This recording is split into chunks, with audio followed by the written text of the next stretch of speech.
and the terrorists in Washington are shipping out the young men to the killing fields again, and no one speaks. And they are rousting out all the ones with turbans, and they are flushing out all the strange immigrants. And they are shipping all the young men to the killing fields again, and no one speaks. I've actually just got back from the Army about 3 weeks ago. I grew up in Urbandale, graduated from there, joined the Army when I was 17. This is in 2004, just graduated. I was pretty about the Bush administration. I was all about the war. I supported everything about it. Thought it was probably the greatest thing that's ever happened. And there's a lot of guys like me. My main reason for being here, I don't really know lots of facts about the war. I don't know lots of facts or figures about money being spent or anything like that. But the main reason I'm here is because most of the guys that I know that are still over there, and my old unit just went back, they're in Sadr City right now, we all made a promise to each other. And that was, whichever of us got out, and whichever of us made it back first, is to at least make other people aware about what's going on and what we're doing over there. About war, we had no idea about Iraq, we had no idea about our own government. We were just kind of taking the word of kind of our own beliefs and thought that we would, try to make a difference. The Bush administration's pretty smart. They're not going to make a draft, because if they make a draft, then people that people that you're related to are going to go over there, and they're going to die. And that's really going to make people end it, all right? It's just like what happened with Vietnam, and it's just like what would happen now. So they're not going to do that. So they came up with a deal called stop loss, which is basically, even though your date that you've signed up for, your contract ends, if your unit deploys within 3 months after that, they can keep you. So just like my buddy, he's been deployed twice already. He wants to get out, wants to go home to his 9-year-old son, but he can't, because the Bush administration and the Army says that his unit's deploying in 3 months, so are you. So you're going to go back again for another year. I can't stress enough that this protest today and awareness activities like it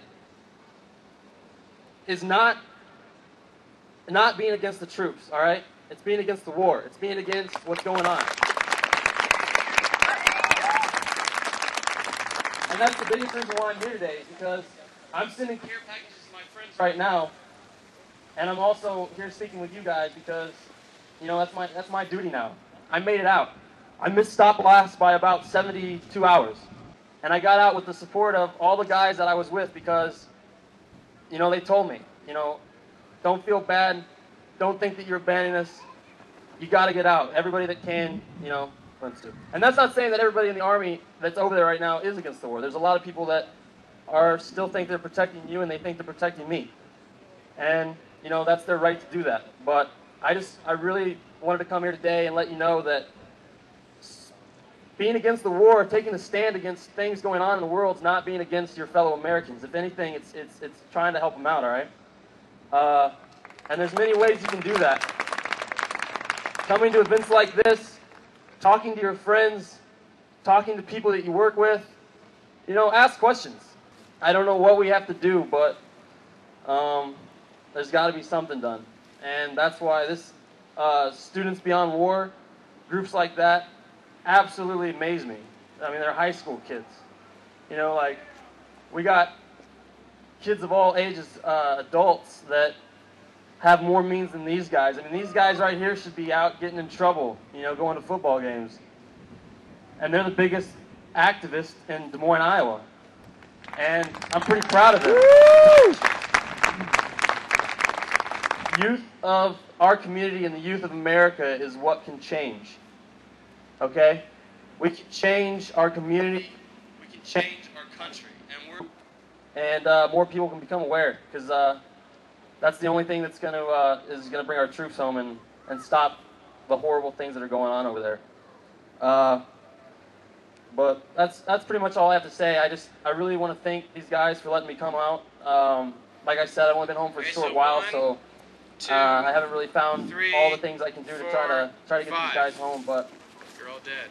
We didn't fight necessarily for America. We didn't fight necessarily for George Bush. We didn't necessarily fight for, anybody. We fought for each other. And it comes to waking up one day over there and realizing that my whole life before this I spent thinking about ways to get, maybe to heaven, or thinking of ways to go to church and make myself a better person. Where now that I'm over there, all I'm really trying to do is just get home.